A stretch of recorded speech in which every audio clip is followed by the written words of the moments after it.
তৈরি হয়ে গেল কলা পাতার ভাপা।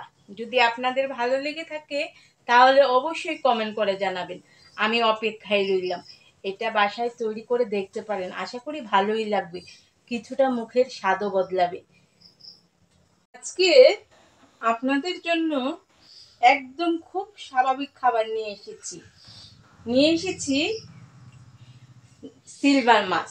আর সিলভার মাছ দিন আজকে চিন্তা করেছি যে সরিষা বাটার ভাপা করব, সরিষা বাটা দিয়ে ভাপা করব। তার জন্য লাগবে পেঁয়াজ কুচি নিয়েছি, তার সাথে কয়েকটা রসুনের কোয়া নিয়েছি, হলুদ এবং ধনিয়ার গুঁড়া নিয়েছি, স্বাদ মতো লবণ নিয়েছি, সরিষা বাটা নিয়েছি। সরিষা বাটা ভালোভাবে পেস্ট করে নিয়েছি। সরিষা বাটার মধ্যে আমি 2টা কাঁচামরিচও একসাথে মিশিয়ে নিয়েছি। জিরা এবং আদা বাটা নিয়েছি, পেঁয়াজ রসুন বাটা নিয়েছি এবং নিয়েছি সরিষার তেল। তাহলে আমি রেসিপিটা শুরু করি। প্রথমে আমি পেঁয়াজ কুচিগুলো নিয়ে নেব, তারপর নেব হলুদ এবং ধনিয়ার গুঁড়া,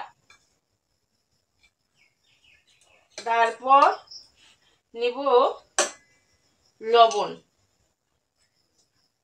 পরে নিচ্ছি আদা এবং জিরা বাটা,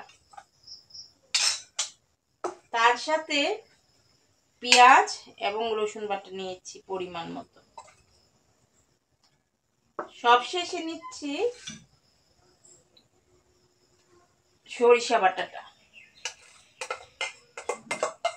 সরিষা বাটা নিয়ে আমি ভালোভাবে একসাথে এগুলো আমি মিশিয়ে নেব।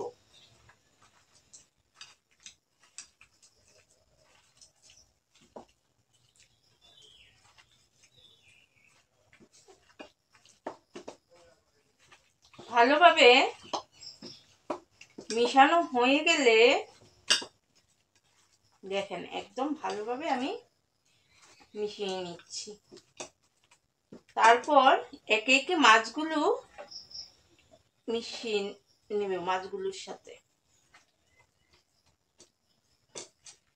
পরে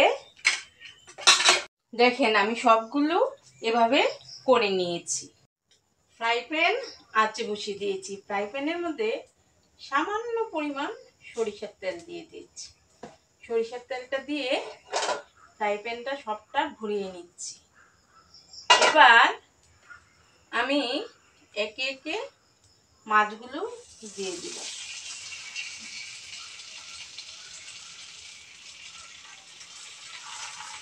মাছগুলো দিয়ে কম আঁচে রেখে দিব।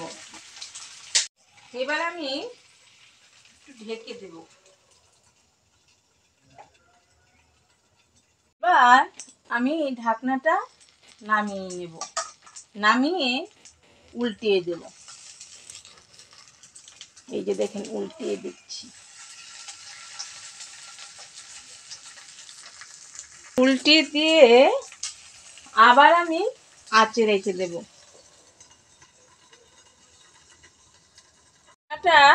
নামিয়ে রেখে দেব।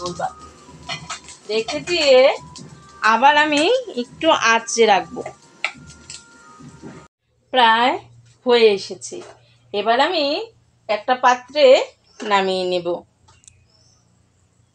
এবার আমি একটা প্লেটের মধ্যে নামিয়ে রাখছি।